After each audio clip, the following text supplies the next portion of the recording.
ഇന്ന് ചെമ്മീൻ കട്ട്ലേറ്റ് ഉണ്ടാക്കിയാലോ? വൈകുന്നേരം ആകുമ്പോഴത്തേക്ക് ചായ കടിയും ഞങ്ങൾക്കത് നിർബന്ധമാണ്. ഇതുപോലെ വെറൈറ്റി ആയിട്ടുള്ള ഓരോന്ന് ഞാൻ ഉണ്ടാക്കും. അതിന് വേണ്ടി കൊഞ്ച് ഞാൻ വേവിച്ചെടുത്തിട്ടുണ്ട്. ഇത്തിരി ഉപ്പും കുരുമുളകും ഇട്ട് നല്ലോണം വേവിച്ചെടുക്കുകയാണ്.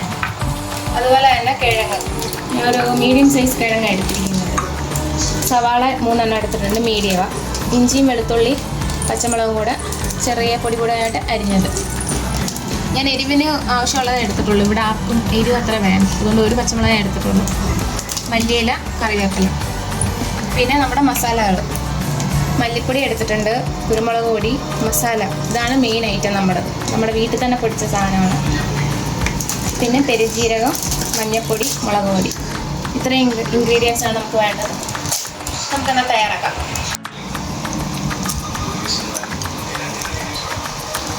നമുക്കൊന്ന് മാഷ് ചെയ്തെടുക്കാം. നമ്മൾ ചെയ്ത് വെച്ച് കഴിഞ്ഞാൽ പെട്ടെന്ന് നമുക്ക് ഗ്രേവി ആകുമ്പോഴത്തേക്കും അതിനകത്ത് ഇട്ടാൽ നമുക്ക് ആദ്യം വെളിച്ചെണ്ണ ഒഴിച്ചു കൊടുക്കാം. ഒരു 2-3 ടീസ്പൂൺ.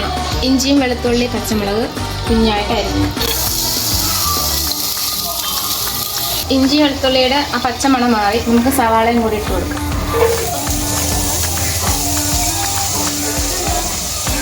സവാള വാടി വരാൻ വേണ്ടിയിട്ട് ആവശ്യത്തിനുള്ള ഉപ്പ് ഞാൻ കുറച്ചേ ചേർക്കുന്നുള്ളൂ, വേണമെങ്കിൽ നമുക്ക് ചേർക്കാൻ വേണ്ടി. ഉള്ളി നല്ലോണം വഴണ്ട് വന്നിട്ടുണ്ട്. നമുക്ക് കൊഞ്ച് ജസ്റ്റ് ഒന്ന് ചതച്ച് മിക്സിക്കകത്ത് അതും കൂടി ഇട്ട് കൊടുക്കാം.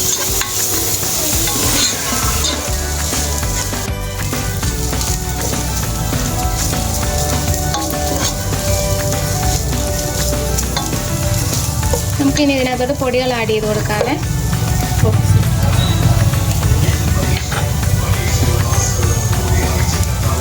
ഹാഫ് ടീസ്പൂൺ മഞ്ഞൾപ്പൊടി. എരിവിന് ആവശ്യമുള്ള കുരുമുളക് പൊടി ഇട്ടാൽ മതി കേട്ടോ.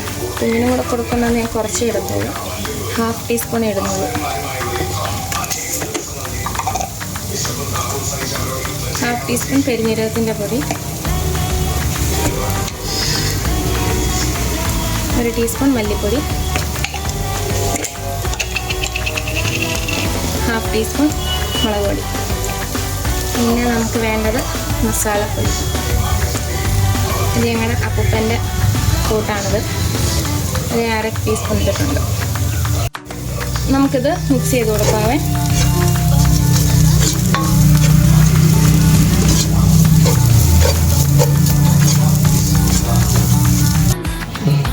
നമുക്ക് മല്ലിയിലയും കറിവേപ്പിലയും കൂടെ ആഡ് ചെയ്ത് കൊടുക്കാം.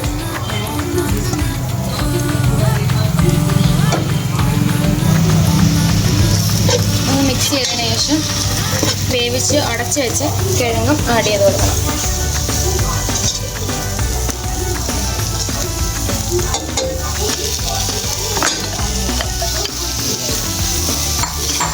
ഇതൊന്ന് മിക്സ് ചെയ്തെടുക്കാം.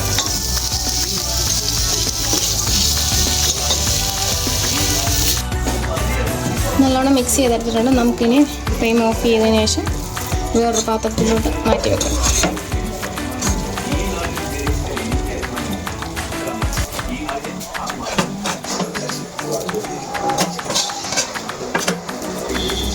തണുത്തതിന് ശേഷം നമുക്ക് ഇഷ്ടമുള്ള ഷേപ്പിൽ ചെയ്തെടുക്കാം.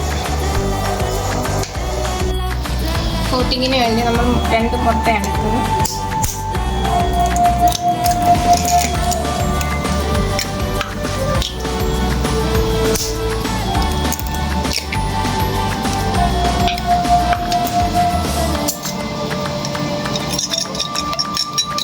മിക്സ് ചെയ്ത് കൊടുക്കാവേ. നമുക്ക് ബ്രെഡ് ക്രംസും കൂടെ റെഡിയാക്കി എടുക്കാം. ഞാൻ 4 ബ്രെഡാണ് ഇവിടെ എടുത്തിരിക്കുന്നത്.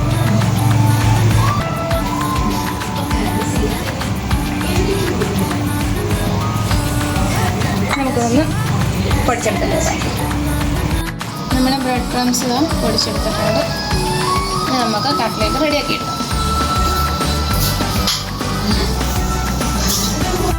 നമുക്ക് ഇഷ്ടമുള്ള ഷേപ്പിലത് നമുക്ക് എടുക്കാം.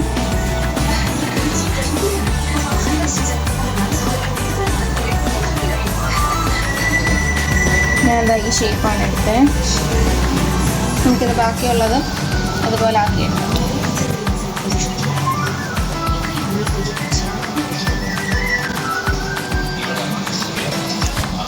നമുക്കിനി ഇത് പൊരിച്ചെടുക്കാം. അതിനാവശ്യമുള്ള എണ്ണ നമുക്ക് ഒഴിച്ചു കൊടുക്കാം.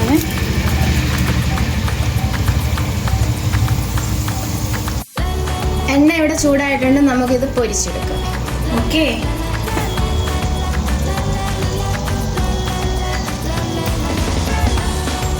കോട്ടിങ് കൊടുക്കാം.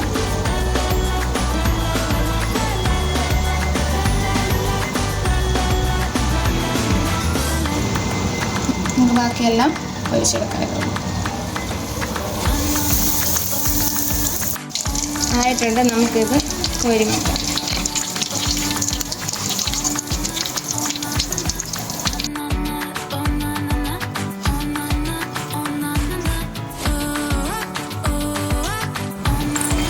ഹേ ഗായ്സ്, നമ്മുടെ ചെമ്മീൻ കട്ട്ലറ്റ് റെഡി ആയിട്ടുണ്ട്. നമുക്കിനി ടേസ്റ്റ് ചെയ്യാം.